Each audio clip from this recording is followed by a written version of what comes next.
So we're starting a quarter in the Gospel of Mark, and as we begin this quarter, I guess it gives us a little bit of an understanding of another gospel that we don't visit too often, and yet, do you realise that for me, this is probably the gospel that I recommend to most people when they're asking, well, where do I start? Start with the Gospel of Mark. Good place to begin. And so here we are looking at that and having a quarter at it. So I would like to perhaps first of all just say to you that today we're looking at the first 15 verses, but most of the lesson was actually spending time outside those 15 verses, and I'll probably follow a similar pattern.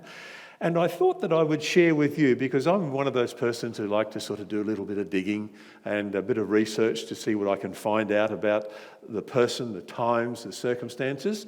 And in doing that, I have found out an enormous amount of information about Mark I never knew before. I thought you might like to pick up some of that as well. When it comes to the Gospel of Mark, I think, and this will be a question later I'll throw out to you, what's different about the Gospel of Mark compared to the other Gospels? You know, we know the Gospel of John. You certainly have heard plenty of the Gospel of John. And there are 3 other Gospels. But what about the Gospel of Mark? Is it different than the others? How have you found it different? Just who was this John Mark? That's his full name. The claimed author of the second Gospel. And what does the New Testament and the early Christian traditions tell us about this person? That's what I'm wanting to answer there for a minute. So let's see what we can find out. I'm going to start with a timeline. Of course, I put in a timeline. And when you look at the timeline, you immediately begin to realise, this is the New Testament, and here are some of those key events. For example, you've got this 3.5-year ministry of Jesus between 27 and 31 AD. And then you've got another major event taking place with the 3 missionary journeys of Paul between 46 and 57. And I'm, by the way, selecting probably what are regarded as the most common dates. It's not probably worthwhile stopping to correct a year or two here or there, because so many opinions about this. I've tried to get sort of what's commonly accepted. And then 64 AD, we know that one very well. This is when Rome burns. And Nero's persecution that resulted, that came after that. That'll be significant to the story as well. In AD 70, Jerusalem was destroyed. That actually has helped scholars say, well, look, that is an event that happened after the writing of the Gospels. There is not even a hint of that in the Gospels. The first 3, not the last one. And of course, that's where John's Gospel comes in. He was in about the AD 90s when he went to the Isle of Patmos that he wrote his 4th Gospel. So having that background, now we throw over the top of this now the events that we found out about Mark. For example, if you wouldn't mind, and I haven't put all the text on the screen at this stage, but have a look at the book of Acts of the Apostles. And if you go to the 12th chapter, we'll find the first few clues about Mark. For example, this is the story about Peter's thrown into prison. Herod seemed to do well with getting rid of James and thought, okay, we can do with a few more out of the way as well. And so he began this approach of picking on other leaders. Peter went into prison. And you know the story, how that in the house of Mary, it says down in verse 12, that they're praying in the house of Mary for Peter's release. The story's incredible, isn't it? Rhoda goes to answer the door because there's a knock at the door, and eventually she answers it to find out that it's Peter. And she races back and tells them, Peter's there. And she says, you're crazy, woman. You're out of your mind. It's in verse 15, they told her. When she kept on insisting that it was so, they said, it must be his angel. How incredible. Praying. And when they got their answer, what's going on here? You know, it's incredible, isn't it? But anyway, notice verse 12, and it says here, when this had dawned on him, he went to the house of Mary, the mother of John, also called Mark. John Mark's mother was Mary, not Jesus' mother, not even Mary Magdalene, maybe the other Mary that appeared at the tomb, because there were 3. We don't definitely know that. But I'll tell you what is known and understood by people at this stage. It is believed by many people who have studied the context here that this house that they were in was the same upper room that the disciples went to when Jesus sent out two of his disciples, say, go and get ready for the Passover. And he told them, you'll meet somebody carrying a water pot. Some even go so far as to say, it's even hinted at in the SDA Bible commentary, that it was John Mark who was the young man carrying the water pot to his mother's house, which was the upper room that the disciples went to. And here they are later, because it is understood quite clearly that they were using that same location immediately after the crucifixion and resurrection of Jesus. How long it continued as a church house, we don't know, but it is possible that it's still the same location where they're all there praying. And for that reason, I'm going to suggest to you, because if we connect also another piece of information from the Christian tradition, not hinted at all in the Bible, that John Mark was born about AD 12. That would make him a teenager during the years of Jesus' ministry. While he's not identified in any way of being a part of that ministry in the New Testament, it's quite possible, particularly if this property was owned by his mother, that he probably was a witness to at least some of the ministry of Jesus, and probably around on the weekend of the crucifixion of Jesus. And therefore, he doesn't come as an author from the back blocks who knows nothing about what's going on. He probably does have some insight into the story of Jesus already. All right? So that's the first thing that we would pick up about John Mark at this stage. Let's go quickly because we have limited time here. Hippolytus, who was a 2nd, 3rd century Roman theologian, in fact, in some sources they'll call him a pope of Rome. But actually he'd be better called as an anti-pope, because he was challenging the popes how that they were accepting the teachings of pagan Rome and bringing them into the church. And he was standing up and challenging on that they were not being true to the scriptures. And so he'd be somebody probably who we would respect a lot. Sounds like a reformer, doesn't he? And it says here that John Mark was one of the 70 disciples sent out during Jesus' ministry. So he would have only been, if that's the case, he would have only been about 18 if he was one of the 70 that was sent out. But can you see they're starting to gather enough information to see that this man was involved in the early story of Jesus, even though we don't get a record of that in the Gospels itself, not even a hint from himself in his own Gospel. All right, next one. If we go now to Acts chapter 13, this is the story, of course, just across the page here, where the first missionary journey begins and they're on their way.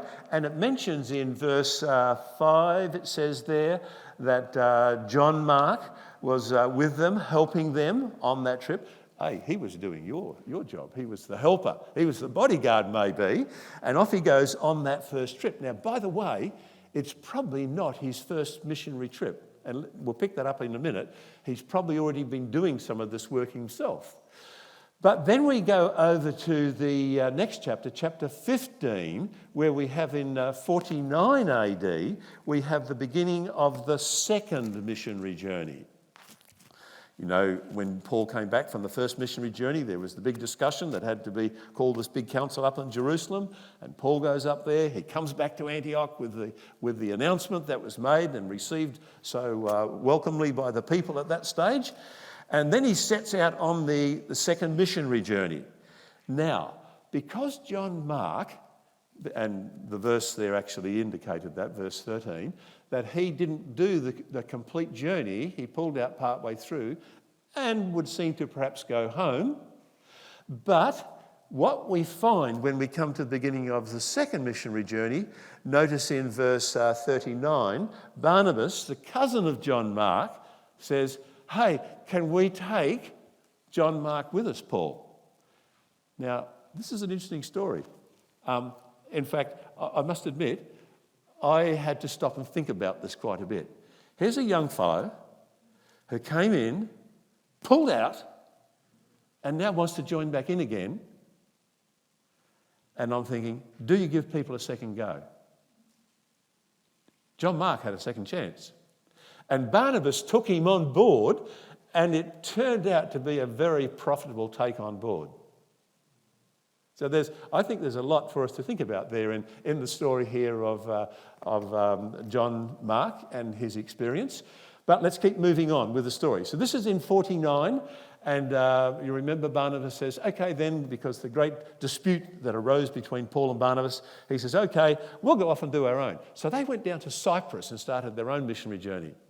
Now, not far from Cyprus. Cyprus is about halfway, maybe a third of the way from Antioch. You go a bit further southwest and you'll arrive in Alexandria, the capital of Egypt at that stage as far as the New Testament world was concerned. Alexandria. And so this is what we find out about what happens at Alexandria. For example, if you go there today, this is St. Mark's Coptic Cathedral in Alexandria. All right? And this Egyptian cathedral was named after John Mark because their traditions maintain that John Mark was the one who brought Christianity to Alexandria. Okay? That's very strong. In fact, I don't dispute that part of Christian tradition at all. I think it's quite accurate. It's right across the board. It's very widely known that John Mark was the missionary who ends up in Alexandria. And so here he is. And by the way, in some accounts it says he actually started back in 42, not 49.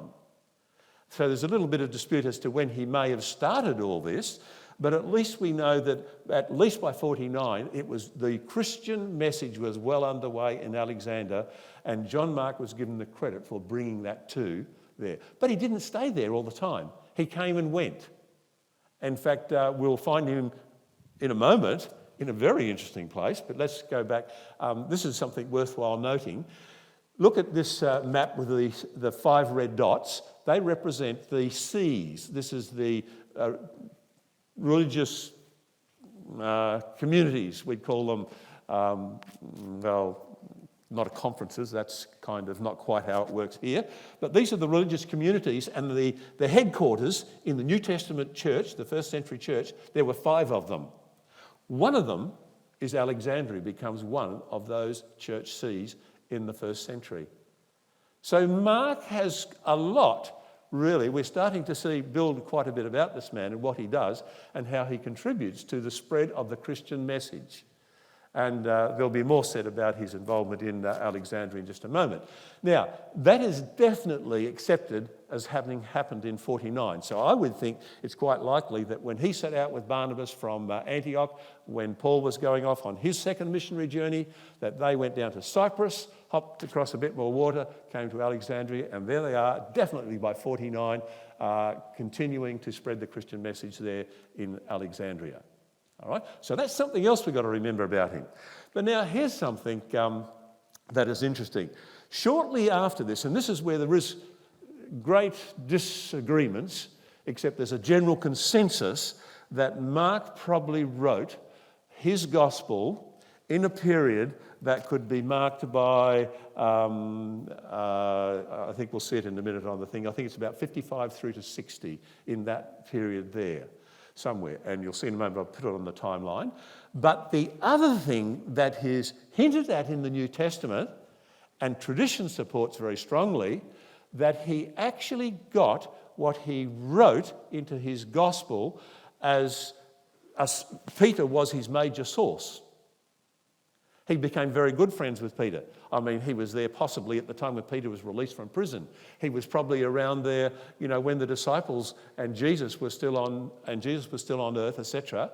So he's obviously built a relationship with Peter, and it continues, and it's mentioned several times in the New Testament. And so for that reason, whether Peter actually dictated to him, I don't think so. I kind of feel that probably the most likely thing that Mark was a good listener. He was hearing all the stories that Peter was sharing in his preaching, and he has used them as a source, and with Peter's help has put that gospel together. So it's not just the writings of Mark, it also involves probably the influence of Peter and the Holy Spirit through inspiration. All right? So we have that then, the writing of that. I've put down the date about 55 because that's about in the middle of this 55, sorry, I put down 58, between about 55 and 60, somewhere in there, Peter with Mark wrote the gospel of what we call today the Gospel of Mark. All right? Now, it hasn't quite finished, and then I'm going to come back to the significance of this. Here's something interesting. If you go to Colossians and also Philemon and those two references, Paul is sending John Mark's greetings to the people he's writing to and making complimentary comments about John Mark. The man who left him before, and now suddenly he's there actually working with Paul. So I put this, full credit down to John Mark. He's a person who can, look, I may have mucked it up before, but I can go back and I'm going to continue doing my part with Paul and his work, etc. Because by this stage, Paul was in Rome as a prisoner, sending out his what they call the prison epistles, and he makes this connection with John Mark there. How interesting that we find that about him. And finally, in conclusion, the last thing that we know, that's the last thing that the New Testament says about John Mark, but the last thing that we find from tradition about John Mark is on one of his trips back to Alexandria, building up the church there, he was martyred for his Christian faith and for interrupting what the local people felt should not be interrupted. And he was martyred and put to death. And for that reason, he was therefore identified by the Christians there in northern Africa, Coptic Christians, we tend to call them today. And the Coptic Church, which later developed or came out of the early New Testament church in the time of Mark and others, that is honouring, if you like, that Mark was the one who brought us the gospel, and now he's Saint Mark. And so on. So this is the man that we're looking at. And I think there's a lot more to say about him than the few little hints that we get in Scripture, because put those hints together with some of these traditions and we see quite an incredible, strong person in the New Testament story. All right, let's do one other thing, just very quickly here. It is interesting to notice also that Christian tradition used a winged lion as their logo or symbol for John Mark. How incredible. For example, notice this Coptic church that has John Mark on the monument there, the statue there, underneath him, the winged lion. And while you probably can't see it, on the account that he holds in his hand, it's actually a winged lion on the front of that book. All right? So that's just another little piece of information about Mark that comes from the Christian tradition. Now, if the Gospel of Mark was written during the period of the late AD 50s, what relationship does it have to the other three Gospels? All right. Now, again, I'll go back to the timeline that we have here, and we're going to put in a different piece of information now, just quickly. For example, I use the expression here, synoptic gospel. You know what I'm referring to as a synoptic gospel? Matthew, Mark, and Luke. They're called synoptic gospels simply because it's made up of two words. You can see optic, eye, and sin. We call synonymous, same as. And it really means seeing together the story of Jesus from the same point of view. That's what it means. Because as you look at Matthew, Mark, and Luke, incredibly similar. For example, I'll just put this up before I go to the other one. It's thought then that Mark wrote between 55, 60. Luke is about 60, seems to be the second writer. Now, some won't agree with that, but that's generally accepted.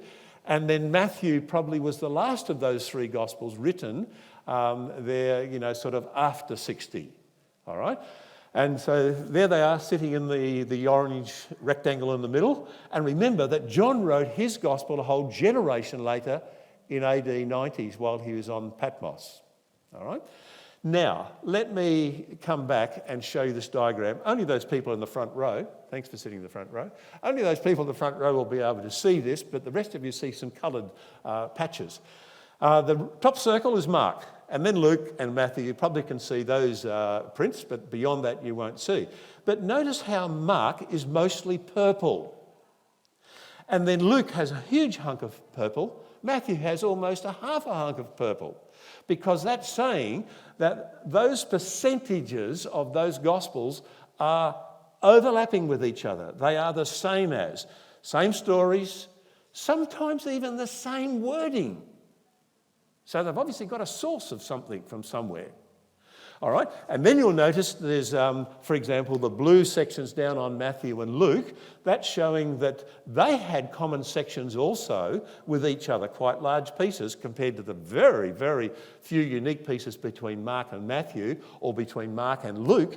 Only a slither, 1% there, was common outside that purple triangle period. All right? So, does that give us any hints? It is generally agreed that this is probably the most likely way the three synoptic Gospels were written. Mark and Q, or the Quelle document, or source. Now, Quelle simply is a German word meaning source. We don't have it today. We don't know what it is. It's only surmised that there must have been a collectible source of information there that Mark has drawn from, and in addition from that, so has Matthew and Luke drawn from the Quelle source, and so that the common parts of Matthew and Luke and Mark probably came from the Quelle source, as well as each individual sections and the other parts that they share as well. But the agreement generally is, because of the way the amounts of duplicated material appear in the Synoptic Gospels, that Mark was the first one written. What an incredible thing when you stop and think about that. Here is a person, Johnny come lately, all right? And he stepped up and becomes the first Gospel writer with the help of Peter and inspiration. And that his writing is going to be even used and copied by Matthew and Luke. Parts of it are going to be used, as well as, obviously, parts from the Quelle document as well. So it gives you a little bit of an idea of the improved profile of this young man, Mark. He's really stepped up in terms of how people are seeing him and his commitment to what is happening in the church at that stage. Now, I have a question here for you. Okay, we've got all these three different, and John, by the way, is completely different. We won't even bring John's story in here. It's completely different purpose altogether. But with those three sources, let me ask you this question here. It says, what then are some of the different points of view of the perspectives of each of these gospel writers? Because I assume that you would agree with me, and I was going to have a bit more discussion about this, but I'm watching the clock and it's nearly up. I'm assuming that you agree with me that probably the reason why there are different perspectives and points of view and included some stories and not others is because each of those three gospel writers is trying to get across their view, their message of Jesus and the gospel.